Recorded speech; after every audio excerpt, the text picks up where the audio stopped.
Welcome back to clean news Rajasthan. चलिए देखते हैं राजस्थान की 15 फटाफट बड़ी खबरों को। अब से रसोई गैस सिलेंडर का झंझट खत्म। घरेलू और औद्योगिक गैस उपभोक्ताओं के लिए अच्छी खबर है। राजस्थान में अब गैस सिलेंडर के साथ साथ पाइपलाइन से भी घरों में सप्लाई की जाएगी। राजस्थान में पाइपलाइन से रसोई गैस सप्लाई के लिए 2000 किलोमीटर लंबी पाइपलाइन बिछाई जाएगी। इसके माध्यम से 8 शहरों जयपुर, कोटा, अलवर, उदयपुर, बूंदी, अजमेर और पाली के घरों में गैस सप्लाई होगी। इसके तहत इस वित्तीय वर्ष में 1 लाख कनेक्शन देने का टारगेट रखा गया है। एमपी और गोवा की तर्ज पर राजस्थान में पर्यटन बोर्ड का होगा गठन।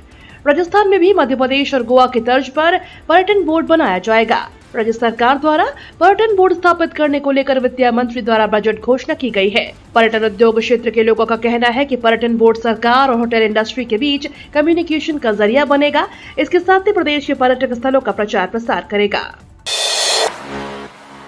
भजनलाल सरकार का बड़ा फैसला, जलदाय विभाग का होगा निजीकरण।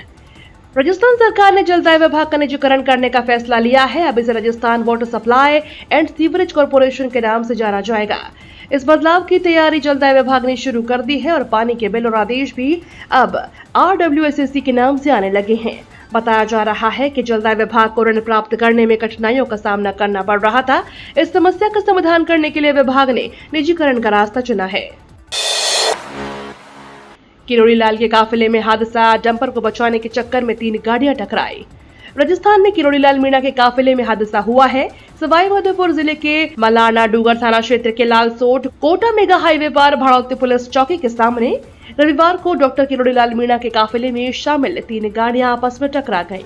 इनमें 3 गाड़ियां क्षतिग्रस्त हो गईं। हादसे के दौरान मंत्री किरोड़ी लाल मीणा की गाड़ी सबसे आगे चल रही थी। बीजेपी पर बरसे बीजेपी नेता, बोले अपने स्वार्थ के खातिर माहौल खराब करके रखा है। भारतीय जनता पार्टी की जिला कार्य समिति की बैठक बांसवाड़ा शहर के रंगमंच में आयोजित हुई। बैठक में बीजेपी प्रदेश अध्यक्ष CP जोशी, कैबिनेट मंत्री बाबूलाल खराड़ी, बीजेपी नेता महेंद्रजीत सिंह मालविया, विधायक कैलाश मीणा, जिला अध्यक्ष लाभचंद पटेल सहित प्रदेश के और जिले के सभी पदाधिकारी मौजूद रहे। इस बैठक को संबोधित करते हुए बीजेपी नेता महेंद्रजीत मालविया ने भारत आदिवासी पार्टी पर जमकर प्रहार किया। मालविया ने कहा कि वागड़, मेवाड़, गुजरात और MG का माहौल कुछ लोगों ने अपने स्वार्थ के खातिर, अपने पद के खातिर बिगाड़ के रखा है। मानगढ़ धाम पर यह लोग कह रहे हैं कि हमारी आदिवासी बहनें मंगलसूत्र नहीं पहनेंगी, सिंदूर नहीं लगाएंगी, उपवास नहीं करेंगी। तो मैं इसे पूछना चाहता हूं कि आप उस मानगढ़ की धरती पर गए थे? पहले आप खुद तय कर लो कि आप मानगढ़ की धरती पर जाने वाले खुद आदिवासी हो या नहीं। कुंड में समाया नाले का पानी, दूषित जल पीने से 3 लोगों की मौत। राजस्थान में उदयपुर जिले की गरवा तहसील में आदिवासी बाहुल पोपल्टी गांव में दूषित पानी पीने से 3 लोगों की मौत और 10 से अधिक के बीमार होने का मामला सामने आया।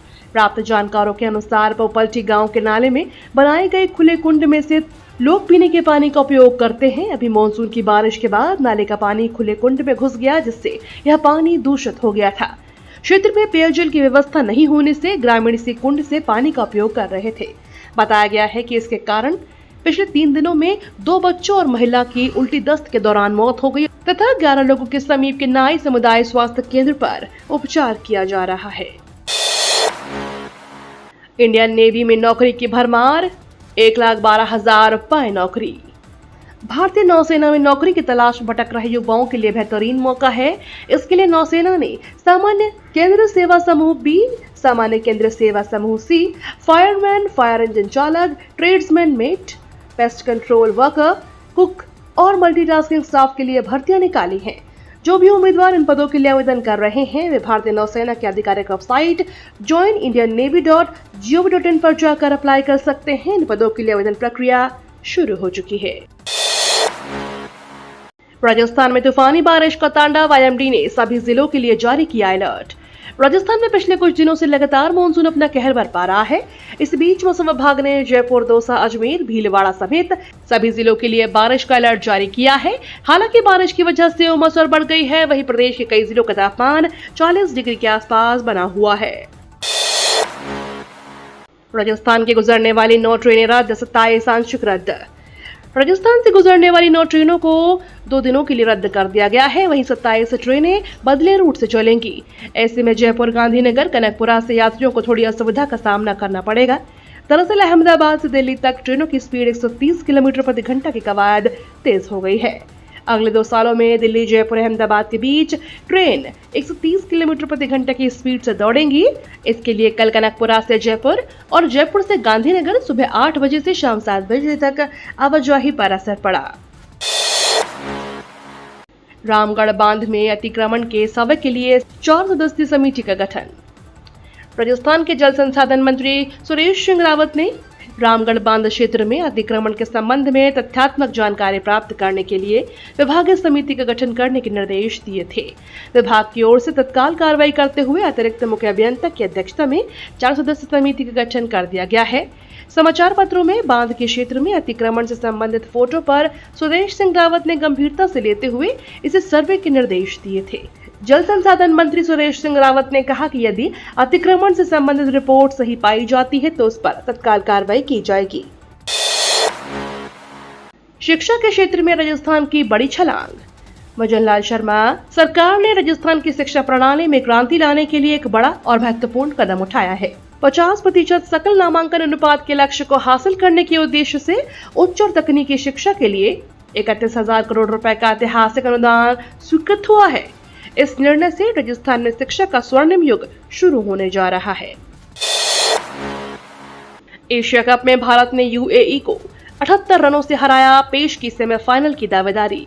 महिला एशिया कप 2024 के दूसरे मैच में भारत ने यूएई को 78 रन से हरा दिया है। भारतीय टीम ने पहले बैटिंग करते हुए 202 रन का लक्ष्य रखा था। जवाब में यूएई की टीम 123 रन ही बना पाई। भारत की तरफ से गेंदबाजी में दीप्ति शर्मा ने सबसे ज्यादा 2 विकेट झटके। टूर्नामेंट में भारत का अगला मैच नेपाल के साथ 23 जुलाई को खेला जाएगा। देश में कोरोना महामारी के दौरान 12 लाख मौतें, केंद्र सरकार ने आंकड़ों को बताया भ्रामक। कतर के मीडिया हाउस अल जजीरा ने दावा किया है कि भारत में कोरोना से 12 लाख लोगों की मौतें हुई थी, जबकि सरकारी आंकड़ा 1,48,000 है। केंद्रीय स्वास्थ्य मंत्रालय ने कहा कि 2020 में भारत ने कोरोना महामारी के दौरान जीवन प्रत्याशा एकेडमिक जर्नल साइंस एडवांस में प्रकाशित एक अध्ययन के निष्कर्ष अपुष्ट और अस्वीकार अनुमानों पर आधारित है, यानी यह पूरी तरह से भ्रामक है। कुछ मीडिया रिपोर्ट में इस अध्ययन के निष्कर्ष प्रकाशित होने के बाद मंत्रालय का यह बयान सामने आया है। राहुल गांधी को ओमन चांडी पुरस्कार से किया जाएगा सम्मानित। कांग्रेस नेता राहुल गांधी को केरल के पूर्व मुख्यमंत्री दिवंगत ओमन चांडी की याद में स्थापित ओमन चांडी लोक सेवक पुरस्कार के लिए चुना गया है। फाउंडेशन की ओर से बताया गया है कि राहुल गांधी एक राष्ट्रीय नेता हैं, जिन्होंने भारत जोड़ो यात्रा के माध्यम से लोगों की समस्याओं को सुना। बयान में बताया गया है कि कांग्रेस सांसद शशि थरूर की अध्यक्षता में एक विशेषज्ञ जूरी ने इस पुरस्कार विजेता का चयन किया।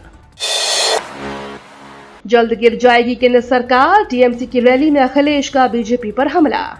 बंगाल में तृणमूल कांग्रेस के शहीद दिवस में रैली समाज पार्टी के मुखिया अखिलेश यादव भी शामिल हुए। इस दौरान उन्होंने लोगों को संबोधित करते हुए एनडीए सरकार पर जमकर निशाना साधा। अखिलेश ने कहा कि भारत को सांप्रदायिक आधार पर बांटने की साजिश रचने वाली ताकतों को अस्थायी सफलता मिल सकती है, लेकिन अंततः उनकी पराजय होगी। केंद्र में भाजपा नेतृत्व वाली एनडीए सरकार लंबे समय तक नहीं टिकेगी, यह जल्द ही गिर जाएगी। ये तो थी राजस्थान की बड़ी खबरें। रोजाना सबसे पहले अपडेट पाने के लिए क्लीन न्यूज राजस्थान को अभी सब्सक्राइब करें।